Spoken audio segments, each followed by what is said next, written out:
Not good.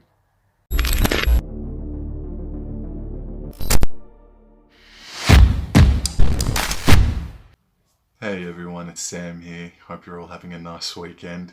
Rules, records were made to be broken, and they were shot to pieces last night.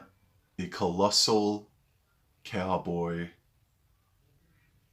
collapse at Four Pines Park is a dark night in the history of North Queensland. It's the first time in 10 years that any Cowboy team has allowed 50 points put on them. Jonathan Thurston was the Queensland and is the Queensland assistant coach for the Maroons. He was in Townsville on Wednesday and he made the trip down to Brookvale Oval to hand club debutant Tom Dearden his jersey. It's embarrassing that JT made the trip down to Brookvale last night.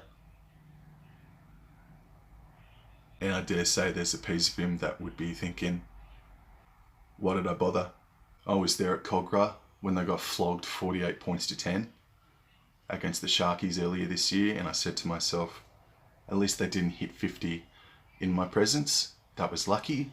That's a record that, as an ardent Cowboys member and supporter, I was very proud of. And we were up 12-0. They looked really good last night for the first 10-15 minutes. And then a kickoff from Manly where they regathered it was the turning point. How crazy is that? A Manly kick restart was the turning point for the game in the 10th minute. The points came too easily last night for Cowboys. It was all too sweet and quick and easy. The scary part is that's close to our best squad that took the field last night. Even if Kyle Felt and Ruben Cotter did play last night, I don't think it would have helped. I think the mentality was widespread, unfortunately, and that is easily the worst performance of the year. Yes, I'm angry and disappointed, but watching it, I was numb. I was sort of emotionless. So what is going on? What's up with our defense? Because a large majority of players that were together last year are back again this year, and they look like they know each other even less. Todd Payton chose Justin O'Neill and David Bowen to partner one another on one side of the defensive line exclusively last night. Those same two players were a combination back in 2018. I thought David Bowen, since he's returned and re-signed with the club, I thought he was great. He has been great. Justin O'Neill has been in and out of the side. David Bowen and Justin O'Neill just put in a performance that was there already from 3 years ago. And they were the combination last night. Twice, each player sprinted up out of the line and left poor club debutant Tom Dearden and his other man unattended, unaided. Now on the other side of the defensive line you had Hammer, Drinkwater and Taulagi. And they were better. Ill discipline cost us as well.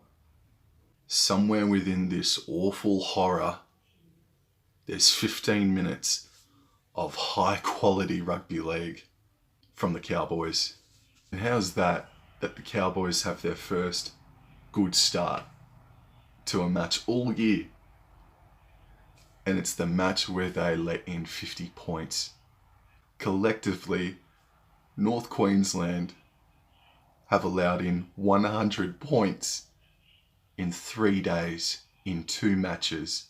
Thank goodness the public holidays this weekend, because a lot of Townsville folk are drowning in their sorrows as we speak. god damn. And what I noticed last night in defense as well, there were a few players that were just using their chest to try and bounce the opposition into the ground, or there was a lot of ball grabbing, just trying to take the strip instead of going for the tackle and stopping the momentum. I'm very green at all this reaction and review and NRL YouTube stuff for sure. But my club just had 50 points put on them for the first time in 10 years. And as a member, as a supporter, I'm allowed to ask the question, why did that happen last night? Why is it that the Cowboys, who won in their last game and had a bye, and the Manly Sea Eagles, who lost in their last game and had a bye, how is it and why is it that North Queensland came out so flat last night? Why were they not switched on defensively last night? Because I thought we had turned that corner. I thought Cowboys had turned that corner. So what's the solution?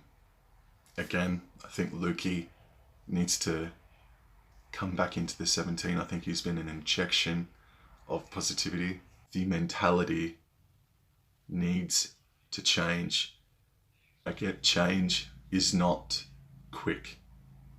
It's going to take time for all this to come to fruition, and hopefully I have a hallelujah moment towards the end of the year and go, oh, that's what he's doing. But at the moment, I don't know what's going on, because they're spreading the ball within the first minute of play in their own half, and they're going down the sidelines with Hammer, and he's killing it. That side of the paddock is killing it.